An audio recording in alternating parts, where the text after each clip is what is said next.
2014 and 2019 Finals MVP for the San Antonio Spurs and Toronto Raptors, Kawhi Leonard, came up short with Paul George next to him in the bubble for the L.A Clippers a year later.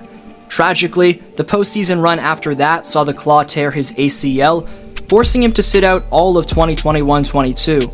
Thankfully, one of the best players in the game is back for another run to try and reclaim the NBA's throne, as things are about to get interesting in the Western Conference, with the Warriors and Clippers now having similar top-heavy talent, and with a team surrounding Kawhi Leonard being incredibly deep.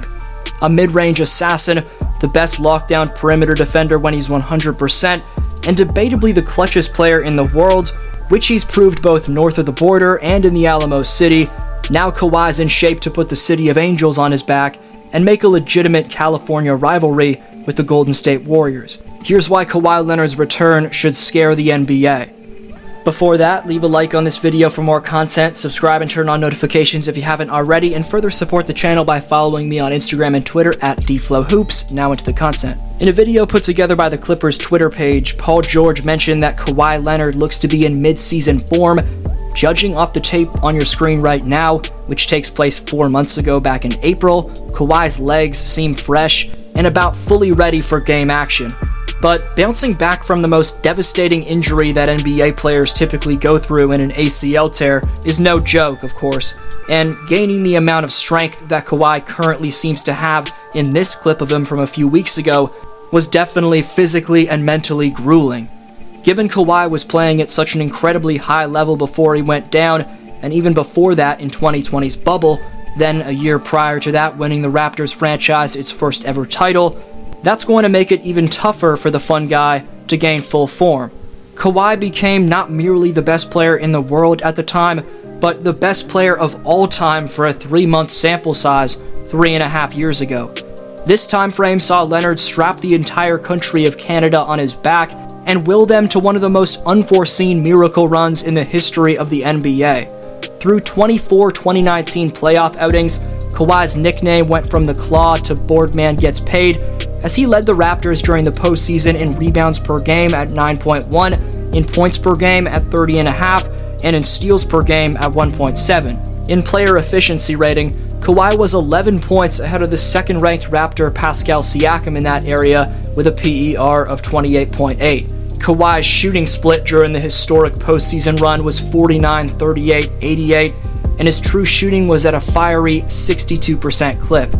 Even before taking on and out Stephen Curry in the 2019 Finals, Kawhi had 11 games with at least 30 points in the playoffs. The only players in postseason history with more such games prior to the Finals are Michael Jordan, who had 13 in 1989 plus 12 in 1990, and Hakeem Olajuwon, who had 12 in 1995. On the other side of the court, one stat proved the monumental defensive effort that Kawhi has, as look at how much lower Giannis Antetokounmpo's points per 100 possessions were when being guarded by Leonard in comparison to every other player during 2019's playoffs. Before putting Kawhi's return for the LA Clippers into perspective in terms of what him coming back means for the reigning champion Warriors and the seeming to be stacked 2023 Western Conference in general, with Jamal Murray returning for the Denver Nuggets, first, let's look at the unguardable elements which Leonard has equipped in his offensive bag by diving into the film room on the best version of the Claw when he was in Toronto with the Raptors. All throughout 2019's postseason, even if Toronto was down big in a game, a series, or both, one thing stayed consistent with them: the monster shot creation from Kawhi. Don't get it twisted, the Raps starting five around Leonard perfectly complemented him. Pascal Siakam, Kyle Lowry, Serge Ibaka, and Marc Gasol, plus pieces off the bench in Fred VanVleet and Norman Powell, made it a generational Raptor team in addition to Kawhi being so good. Later on, we'll get to the depth around Kawhi's current team in LA, which makes the Clippers a problem in 2023. With that said, there's not a better isolation scorer on the planet than the Cyborg when he's 100%, as in one-on-ones, his defenders forced to respect his drive to the basket given his mix of bunnies and explosive slashing off the dribble. This opens the door for Kawhi to artistically get his defender assuming he's going to drive to the basket by using body language and eye contact, selling attack to the rim, which is extremely hard not to fall for. Of course, those gimmicks which act as bait for his individual matchup come along with pristine dribble moves like signature combinations, size up and escapes, plus an array of shifty hesitations and crossovers. It's one thing to have all that in your bag and to be able to shoot over the top of defenders with your length. It's another to have the balance and focus to make incredibly deep and contested mid and three-point shots off the dribble. In terms of that poise working off the bounce, very few wing players, if any, are in the same stratosphere as Kawhi. All those weapons make the claw deadly in half-court scenarios. Having said that, Leonard legitimately becomes terrifying when he embraces the system and players around him. In this timeline, Kawhi goes the extra mile to get in top-notch physical condition, allowing him to dominate in the open court and on the defensive end as well.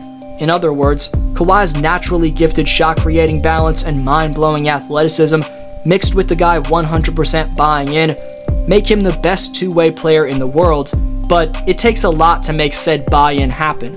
Fans in LA now get to see a roster not only consisting of Paul George around Leonard, but a solid veteran point guard in John Wall, an elite 3-and-D player in Robert Covington, and an improved version of his former teammate from Toronto in the above-average slasher and guard defender for my Raps in Norman Powell. A breakdown on his defense could be covered in a separate video, but what's Kawhi Leonard's best ability offensively? Best answer down below in the comments gets next video shoutout, and the top 5 commenters with the most shoutouts by September 21st earn free merchandise of their choosing. 2 shoutouts from my last 2 uploads go to Omar Hassan, who says the Warriors' biggest rivalry is the Clippers, and to TJ Views, who says the worst take about Curry is that he can't carry a team. The story is yours and community speaks, so leave your take.